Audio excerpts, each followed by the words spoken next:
Hello and welcome to another video. In this video, I'm going to paint up the new Space Marine Terminator Chaplain in my Howling Griffons colour scheme and try to do something a little bit different. So grab a brew, get comfortable, and let's jump on in.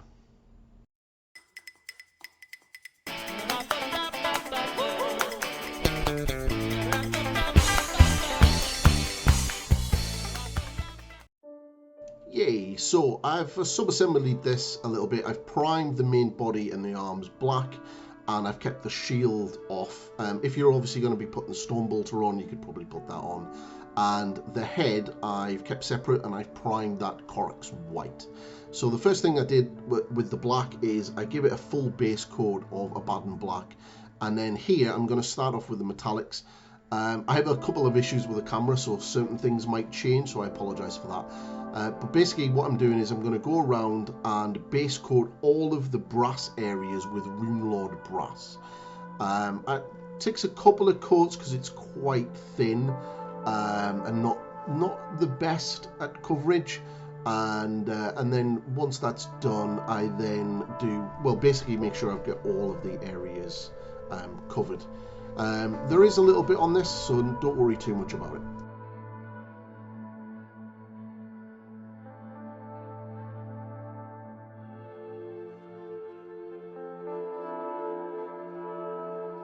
So once the brass is done, I go around the model and do the silver metallics. To be fair, there isn't much silver metallics on this, so it's the two pipes and the vents on his back, and then I give them a wash of rattling grime, and then that's pretty much it for the metallics, well, the silver metallics at least. And then I start getting ready to shade the brass metallic. For shading the brass metallics, I thin down some wormwood contrast paint, and basically what I want to do is I kind of sort of like, it's like a heavy glaze into the areas that I want to be shaded, and it's kind of like a true metallic effect. I'll do this multiple times until I get like a real dark area, mainly in the parts that are going to be hit by the shadows, and obviously on the Crozius, sort of like as a wash to pick out all of the detail. Then once that you're happy with that, I come back with some Runelord brass with a little bit of silver in, and I just tidy up a little bit sort of the transitions, because sometimes you can get a little bit of staining, and I just go around and just pick out all of that, and then I start edge highlighting with pure silver. I'm using Vallejo Model Air Silver. It's absolutely amazing. You really should get it. It is the best silver on the market. If you don't have this silver, then get yourself some, I think it's Stormhost Silver from Games Workshop. Just as good, but not as good as the Vallejo one.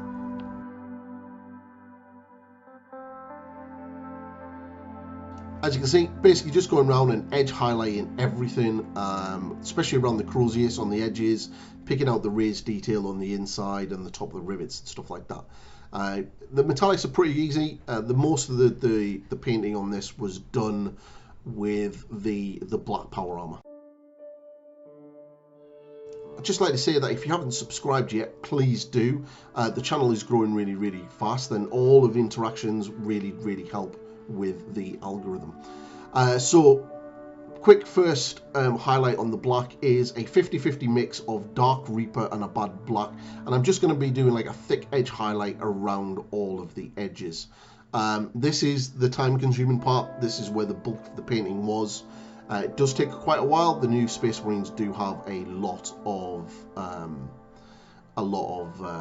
edges, and I'm also doing like sort of line highlights on the inside of these panels, and I do that a lot from a lot of the other panels as well. As you can see, I've also blocked out white on the shoulder pad and the knee pad and the scrolls. I'll be covering them later on, but I'm not going to be going into the red and the yellow in this tutorial. I'm going to be coming out with a separate tutorial for a Howling Griffon, either using one of the new Terminators or an intercessor, so you'll get a better view of how I do that. And obviously just on the edge, you can just see me using the side of the brush to get that highlight on, just to make things a lot easier. You know, you don't have to try to freehand the edge highlights. Just let the brush and the edge of the model do the work for you. You know, work smart, not harder. And you can just see me picking them out. So once that is done, we then go into the first sort of real highlight, and that's the Dark Reaper, pure Dark Reaper. And what I'm trying to do here is I'm trying to keep this highlight inside the first highlight, and this is kind of like the heavy metal style, and this is what my channel does a lot of, and it's quite hard, and it can take a lot of practice. So if you're having a hard time seeing what you're doing, definitely pick up some magnifying glasses. I got mine for about £9–10 from Amazon. And they kind of make things a lot easier. But just take your time here, and slow and steady. And if you make any mistakes, just take your previous highlight color and just go over the area that you made a mistake on, and then just go back over with this highlight. But we've got a couple of stages of this, and yep, just work your way around the model, picking out all of the highlights, working in amongst everything.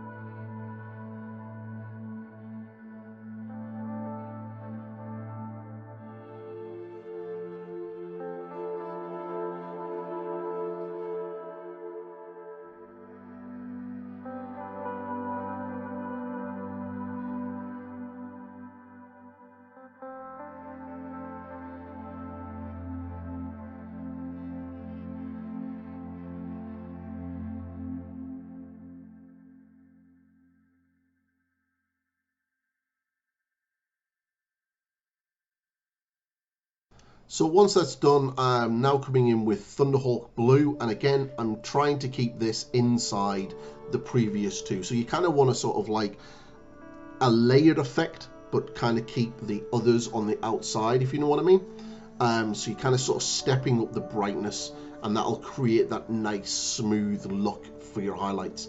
You can glaze over it if you really wanted to, and you could do sort of really push the highlight areas with some glazes and some transitions across the panel, but I'm just going for simple edge highlights, and it'll look just as good.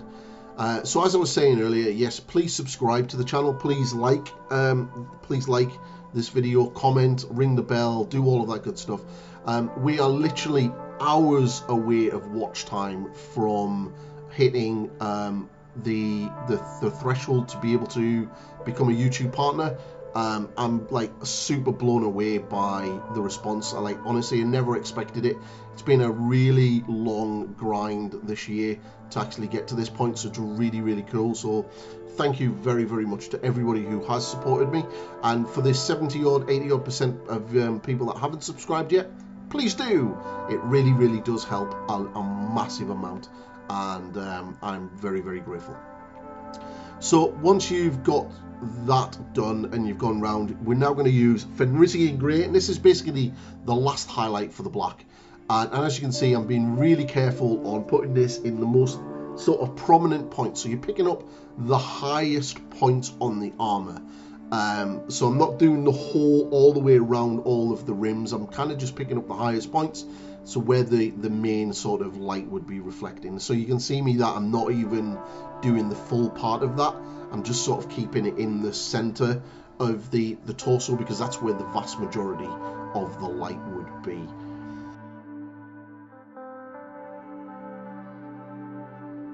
And just a little bit more just to show me getting that highlight around the final rim. And here, as you can see, I've already base coat the yellow. Like I said, I'll be coming into that later on a different tutorial for the Howling Griffons itself. So here I am, I'm just going to be base coating all of the sort of parchment area, and I'm using a Shabdy bone over the white. It takes about 2 layers to get a nice opaque finish, and then that'll be that done. Just don't worry too much about them. So switching over to the head, so I use that Shabdy bone now to sort of base coat all of the skull area. As you can see, I've done the black and the silvers on there already, and you know, this kit comes with 2 heads, so I've gone for the full head, the full face mask. To wash the bone area, what I've used is a little bit of Baneblade Brown and Dryad Bark, and then just wash the entire skull face. And what I'm doing here is just making sure it doesn't pool.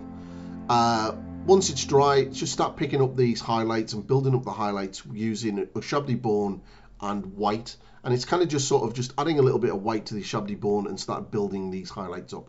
As you can see, it's sort of just slowly blending this up, and then eventually you'll get like a pure white edge highlight around all of the most prominent features of the face. So for the Kirk's Terminatus, which I've had a lot of questions about on some of the pictures I've shown, I base coat the area with a 50-50 mix of Dawnstone and black, and then I give it a little bit of a thin wash of Newell oil just to darken it down a little bit. Now it's kind of just sort of building up the highlights basically once we've done that, just by adding a little bit of Dawnstone to your base mix. And then once you've got the pure Dawnstone, you're going to be using a little bit of white into that. And the main idea around the highlights is, as you can see the model there, you're wanting to imagine the highlights at the uppermost parts of the Kirk's Terminatus, and that's kind of to give that sort of transition from light into dark as it moves down that part of the model, and that'll kind of make it look as though it's popping a little bit more. And as you can see, as I'm going through this, you can sort of see how I'm doing that. I'm keeping the highlights to the top and not going all the way down, and keeping like a sort of transition between the sort of darker and the lighter as you progressively go higher on that piece. So definitely, as you can see, as I keep doing the cuts on the edit, you'll sort of see that building up. It's one of the main aims of what I'm trying to do with this army is to get more contrast between light and dark in my painting, and things like the Kirk's Terminatus are really allows me to sort of do that. And as you can see there, you know, it's like a little bit of highlight at the bottom, but most of the highlights are at the uppermost parts of the piece of model.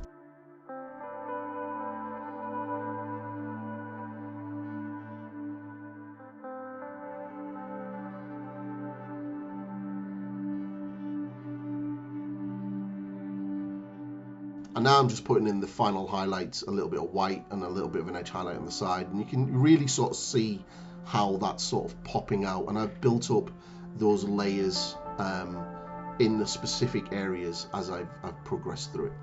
So, and I've also done the same thing for the scroll on the side, kind of keeping the highlight in the center of the scroll, and that's the same as what I do on the shield as well. And it really, that shot really shows off the shoulder pad really well. For the scroll work, I've got a little bit of Baneblade Brown, and exactly like I did with the skull helm, I just sort of just like glaze that in, wash it in to the sort of deepest recesses, and then as I'm going to highlight that up, I'll go back in with some Shabdi bone and start picking that out, and then I'll also get some white and sort of mix that into it as well, exactly like I did with the skull helmet. The little purity seals on the side, I've literally just base coated them white and then give them a contrast paint wash of Skeleton Horde, and then a couple of quick highlights later on, and not really worrying too much about them. So here I am just coming in with a final highlight of a little bit of white mixed into it, and it's just sort of just pick out the edges. Once that's done, I do come back in with some very thin downed black, and I do some scribbly lines on it to make it look like writing, but I wasn't going to bother putting that in the tutorial because there is no real point. After base coating the handle Screamer Pink and washing it with some Newell oil and letting it dry, I come back and I start picking out the individual little triangles with some Screamer Pink. Now bear in mind, I'd been painting for about 7.5 hours at this point, so I'm pretty tired, and I probably should have taken a break, so this isn't the best footage, so I do apologize for that. You can also see that I've finished the shield, which is pretty much done exactly like everything else on the model, and I've also added the decals, and I think that looks amazing. So I'm sort of just adding a little bit of Shabdi bone now to the Screamer Pink, and I'm sort of just picking out the raised areas on the handle, and in this next part you'll see me sort of really focusing in on the edge highlights and just sort of picking them out. It does take a while and it's quite tedious, and the magnifying glasses definitely helped with this part. You could just give it a quick overbrush if you really wanted to, but I'm just really sort of trying to make that sort of pop and stand out. And so yeah, it does take a while, and it almost took as long as the actual edge highlighting. And here he is finished, all done. I really hope you like him. I had a lot of fun painting this guy, and I'm really happy I got him done in a full day. There will be another tutorial coming out for a full quartered scheme for the Howling Griffons, and yeah, brilliant. So please like, subscribe, ring the bell and all that good stuff for this video and for the channel, and I will definitely be seeing you in the next one, and hopefully I'll be a part of the YouTube partner program by then. So let's see how that goes. So until next time, goodbye for now. Cheers.